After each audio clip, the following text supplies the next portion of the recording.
Las 8 de la mañana con 10 minutos. Le agradezco mucho, de verdad. Le agradecemos a Ignacio Mier, coordinador de los diputados de Morena, que esté esta mañana con nosotros. Ignacio, qué gusto, buenos días. El gusto es mío, Manuel. Muchísimas gracias por esta oportunidad de entrar en contacto con todo su auditorio. Un saludo a todo el equipo aquí en especial. Muchísimas gracias, Ignacio. Bueno, pues a mí me parece, vi los foros, tú estuviste ahí, por supuesto, que fue un ejercicio bien interesante. Creo que se planteó la idea de origen de abrir las puertas de San Lázaro, recibir a ministros, recibir a integrantes del Poder Judicial, extenderles la mano para decir los vamos a escuchar, y creo que esto se cumplió. Ustedes abrieron las puertas, llegaron estos invitados, los invitados se expresaron y ahí están un montón de ideas, ¿no? Las ideas desde el escepticismo, las ideas desde parte de la aceptación de la reforma, las ideas de cómo hacer quizá que esta reforma sea fuerte, la preocupación y la defensa de los trabajadores del Poder Judicial, de cómo tratar de que se transite de este Poder Judicial al que se vaya a tener, ¿no? Al que se vaya a lograr. Vaya, me parece que se cumplió en todos sentidos. No sé tú cómo lo viste, Nacho. No, así pues, mira, que creo que el primer gran logro de este inicio de los diálogos nacionales, con dos preguntas muy provocadoras. Sí. ¿Qué poder judicial tenemos? ¿Qué poder ¿Cuál judicial queremos? Cumplió muy bien el propósito que nos habíamos hecho. De entrada yo te diría que fue unánime, que todos advirtieron la necesidad de que algo está mal en el Poder Judicial y es necesario su reforma. Los partidos políticos todos lo señalaron. Creo que la lección que nos dejó a todos los que somos actores de la vida pública, partidos políticos, candidatos, legisladores, es que el pueblo de México se expresó su voluntad ya de que quiere el derecho de una justicia pronta, expedita y gratuita sea una realidad en México.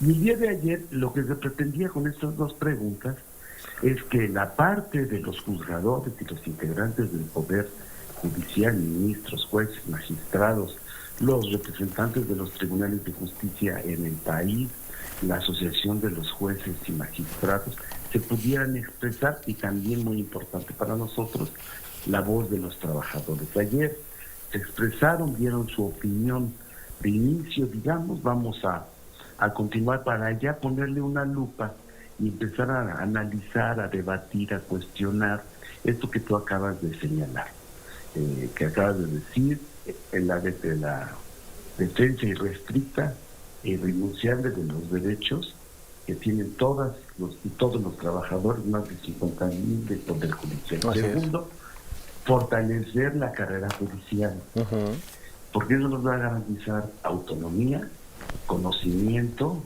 certeza jurídica, pero también nos va a garantizar acabar con el nepotismo, acabar con el influyentismo, acabar con el acoso, que era el propósito de la reforma del 22, que yo la defendí. Fuimos cuestionados porque yo proponía en aquella época que se prorrogara el periodo como presidente de la Suprema Corte del ministro Saldívar, lo cual se negaron, y eso truncó la posibilidad de que el Poder Judicial, en ese ejercicio de introspección, pudiera reformarse para garantizarle a México la posibilidad de empezar la reforma del Poder Judicial. No se logró, pero bueno, ese es un tema. Dos, con el que vamos a empezar el día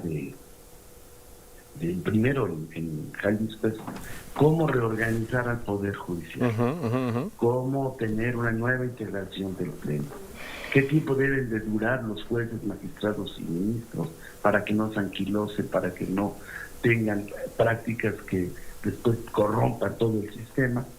Y algo que es muy importante, que también ayer se manifestó, que lo dijo el propio representante de los trabajadores, del sindicato más grande de los trabajadores al servicio del Poder Judicial, que es la austeridad que debe de existir y que no existe.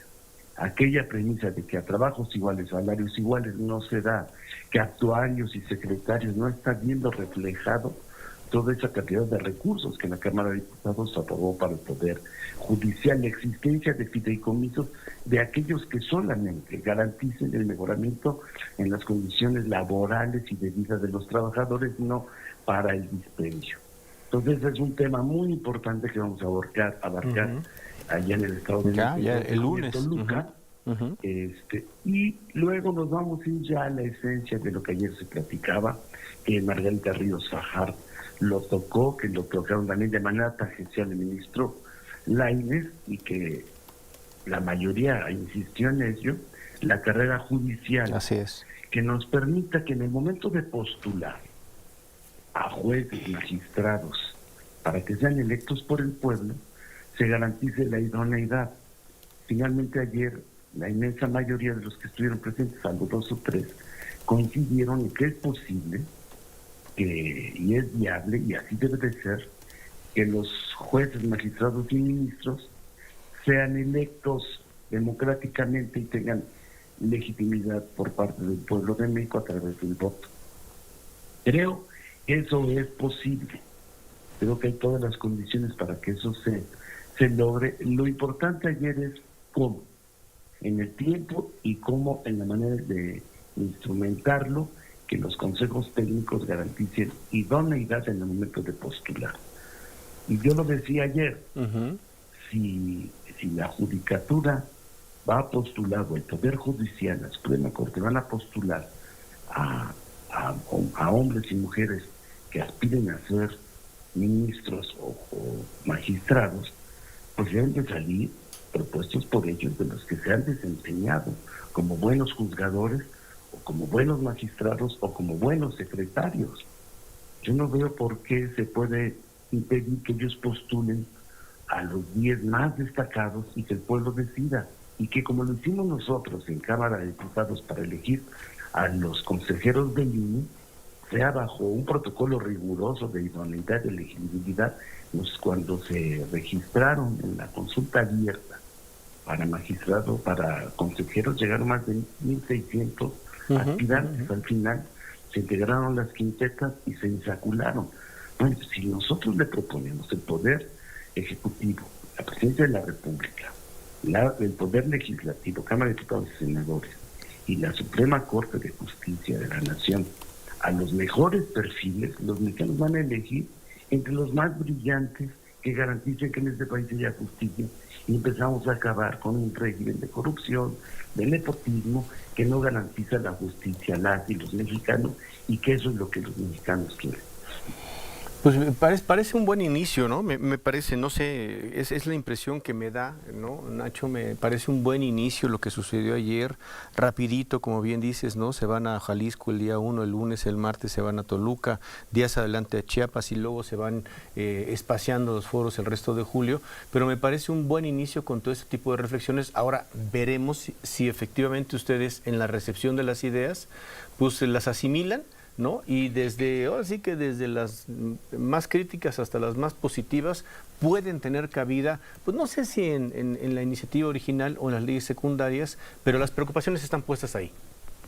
Sí, yo creo que sí, creo que hay la voluntad política por parte de nosotros, acabar, repito, con un poder judicial que no es austero, que no garantiza procesos democráticos, y que finalmente lo que nosotros queremos es que haya justicia en México. No, sí. Y la manera de instrumentar la reforma es lo que nos vamos a poner de acuerdo.